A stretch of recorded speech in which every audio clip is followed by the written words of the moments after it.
preciso olhar para frente. E a gente estuda a história para compreender o passado e, a partir da compreensão do passado, examinar o presente e fazer uma projeção para o futuro.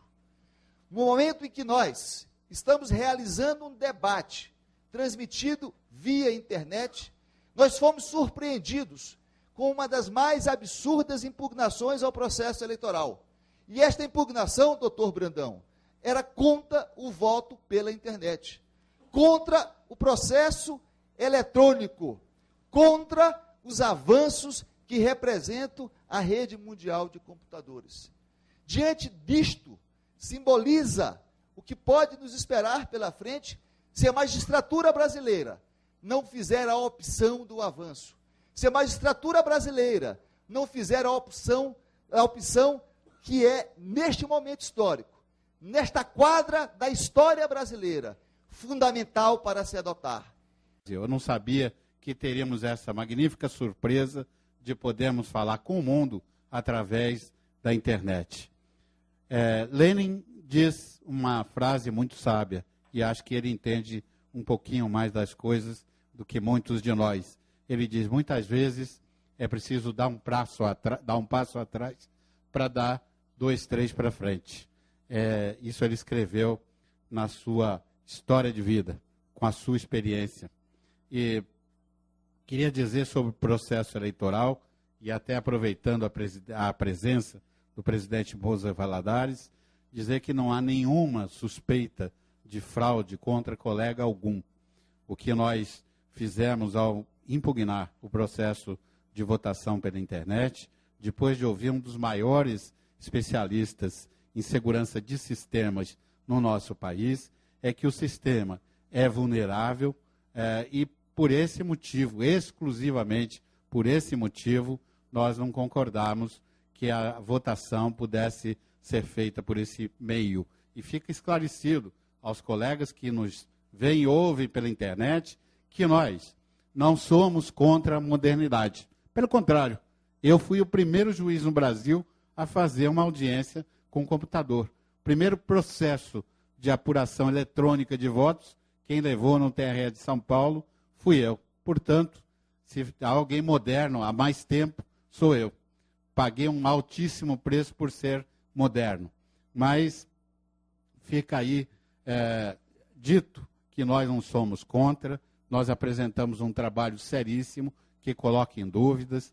O próprio TSE e o próprio TRE do DF não aceita esse tipo de processo para validar as eleições brasileiras e não pode a mais importante Associação dos Magistrados do Brasil servir de cobaia para um processo experimental de votação pela internet, que é em tudo incompatível com o processo de votação por carta, porque votando por carta não teria como, se houver duplicidade de voto, anular um voto que venha pela internet. Isso eu quero dizer muito claro. Quais são os fatos? Os fatos concretos.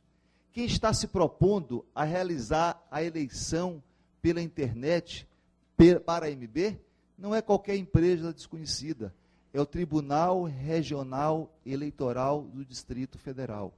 Será que nós, magistrados, não podemos confiar no nosso próprio tribunal? Será que nós, magistrados, não podemos confiar, a exemplo do Dr. Carlos Brandão, como a JUF confiou na eleição pela internet? Isso demonstra de forma clara a distinção que há entre o avanço e aqueles que olham o mundo pelo retrovisor. É preciso lembrar de que quando se fala do quinto, não se está se falando apenas da boca para fora. A própria MB, ela propôs a ADIM 4078, que o candidato de oposição propositalmente omitiu. O que diz a ADIM 4078? Ela visa garantir de que as vagas destinadas à magistratura no STJ sejam efetivamente ocupadas pelos magistrados de carreira, porque esse é um tema que é fundamental. A magistratura de carreira tem direito a 22 ministros. Hoje, nós só temos 15 ministros. E esta medida foi adotada.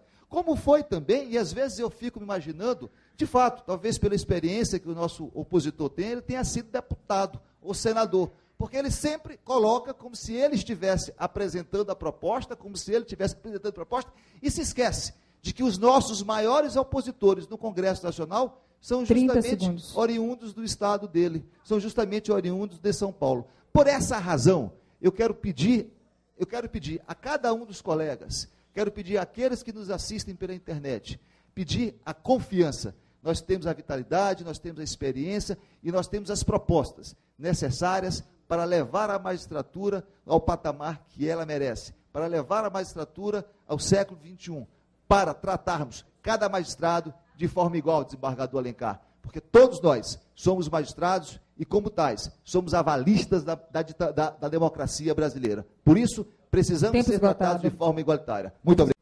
O quinto constitucional.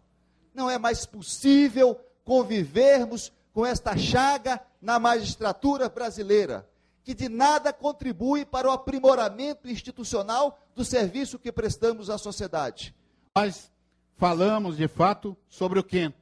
Eu era presidente de uma associação de magistrados e tenho muita honra, de fato, de ter sido revisor do hoje presidente do Tribunal Superior Eleitoral, no Tribunal de Alçada Criminal, ministro Henrique Ricardo Lewandowski. Tenho muita honra de ter sido colega dele. Ele guarda a nossa placa de juiz do Tribunal de Alçada, uma placa barata, lá no portal de entrada do gabinete dele. E eu falei, Ricardo, por que você pôs essa placa aqui? Ele disse, para lembrar que eu estou ministro, eu sou juiz. Foi vice-presidente da MB. Foi vice-presidente da MB. Eleito com um dos presidentes mais votados na história da MB. Portanto, é alguém que merece realmente a minha homenagem. Revisão e vamos até a morte. Um copo d'água, por favor. Se não me derem água, eu não consigo prosseguir falando. Nenhum projeto, nenhuma linha foi escrita a esse respeito.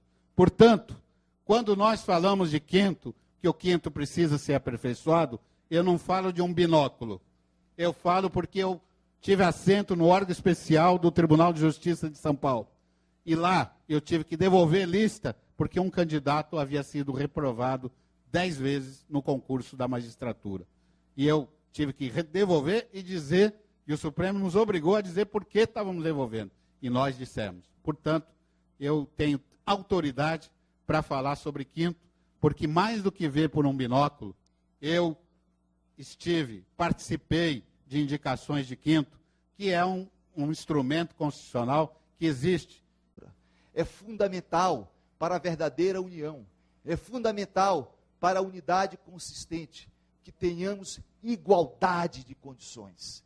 É fundamental que sejamos, todos nós magistrados, tratados de forma igual, que todos nós magistrados sejamos valorizados, que todos nós magistrados tenhamos condições adequadas de trabalho, que todos nós magistrados tenhamos os meios necessários para cumprirmos a missão de distribuir justiça. É preciso que a dotação orçamentária do Poder Judiciário seja revista para mais, mas também é preciso qualificar os gastos que realizamos no âmbito do Poder Judiciário, porque, sem dúvida alguma, todos nós somos magistrados, mas o primeiro combate, o front inicial, é a magistratura de primeiro grau. E ali há necessidade de equiparmos, há necessidade de dotarmos aquela magistratura dos meios necessários para cumprir a sua função. Eu imagino que nós estejamos em pleno século XXI, e em pleno século XXI nós temos demandas próprias do novo século. Só no ano de 2009 foram ajuizados 28 milhões de ação. E, infelizmente, em muitos lugares desse país, até no rico estado de São Paulo, boa parte da magistratura ainda trabalha com ferramentas típicas do século XX. Este gap, esta diferença, apesar da nossa enorme produtividade, nós somos os juízes mais produtivos do mundo, e quem diz isso é o Banco Mundial. Nós somos os juízes que produzimos mais de 1.600 sentenças por ano. Quem diz isso é o próprio Conselho Nacional de Justiça. Nós estamos na nossa capacidade total de trabalho. E ainda assim, não conseguimos vencer a grande quantidade de demandas. Por isso, precisamos mais do que nunca de uma MB que tenha força, de uma MB que se porte ao lado do magistrado, de uma MB que tenha um discurso integrado com a sociedade, de uma MB que se faça compreender junto ao parlamento. Eu tenho a compreensão exata, desembargador Haroldo, presidente do TRE do Piauí, eu tenho a compreensão exata de que nós temos a capacidade, que nós temos as condições, que nós temos a energia, que nós temos a força e a experiência necessária para cumprir essa missão. Por isso eu conto com o apoio e com o voto de cada um dos companheiros, dos colegas, dos associados, não só os presentes, como aquele que nos ouve pela internet. E eu queria dizer, caro Sebastião, tanto quanto você presidir uma entidade pequena, tanto quanto você, sei quais são as dificuldades financeiras de uma entidade do nosso porte, mas nunca, absolutamente nunca, deixei de honrar os nossos compromissos. Nunca deixei de repassar aquilo que arrecadamos da MB, aquilo que arrecadamos associado para a MB, porque temos a compreensão exata de que a nossa postura, de que a nossa história, de que o nosso comportamento é o que nos permite avalizar o nosso futuro. Nós vamos juntos, e vamos juntos porque acreditamos na magistratura brasileira. É uma magistratura que doa o seu sangue, que doa o seu suor, e a nossa entidade. Precisamos avançar, sim. Precisamos atualizar, sim. Precisamos ter uma postura, sim. Mas eu só quero lembrar a todos, avançamos dando passo para frente. Jamais, nunca olhando pelo retrovisor. Por isso, quero depositar aqui a minha confiança de que ainda teremos a votação pela internet, porque é inadmissível que haja qualquer tipo de desconfiança em relação à magistratura brasileira, porque somos homens honrados, honestos, trabalhadores e que cumprimos nosso dever funcional.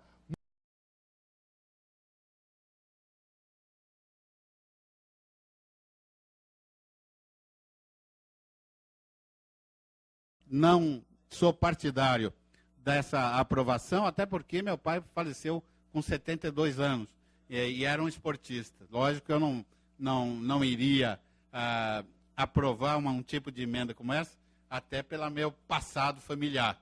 Joaquim Santana, meu amigo, agradeço pela pergunta e extremamente oportuna. Oportuna porque me permite tratar de um assunto que para mim é fundamental, que é a reunião de todas as magistraturas sobre o grande guarda-chuva da MB.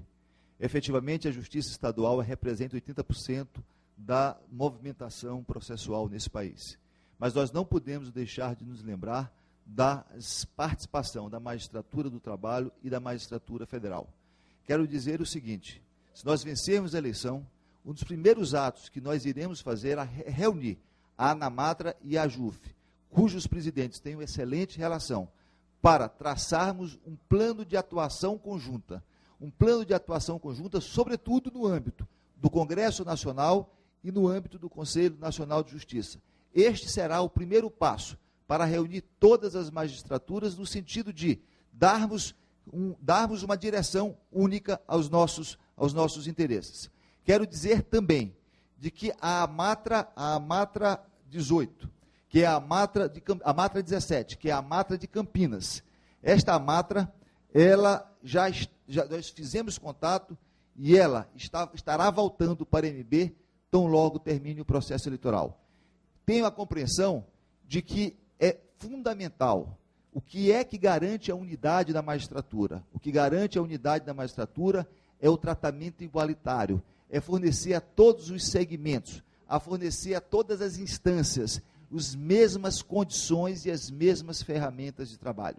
Sem isso, nós não teremos a verdadeira unidade.